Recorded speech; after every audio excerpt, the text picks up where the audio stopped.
Halife başının yerine getirgen aydımlarının bir nesitinin aftırı da hedir bir insan Kakov Ügüdöv Kakovcanın bir nesi aydımlarını islap verdim kan diyene yanılmışmayan oradan doğru da bir insan hedir bir insan tin şuul kasayip mehriban barılan sünnet tüyünü başımız Kakov Ügüdöv ve hime söz veriyez himim aydım aytmağını karşı eder.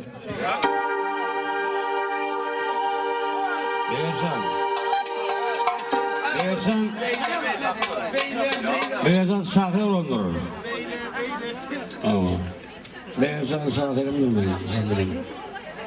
Beyazan toy mutlu olur. Madamın avadan oldum, sağımızdan oldum. Pulukkan oldum. Bu at pulukkan yapmalı seylemezek böyle. Yani abid seyler diye. Nakalleni diye söyleyeyim. Nakalleni. Zarda var. Karoşun dere, yani kovaydım azpecek, beyazsın, iyisinin aynam. Mayacan. Ha, mayam, dur. Tak. İlki mayam, ondan beyazsın.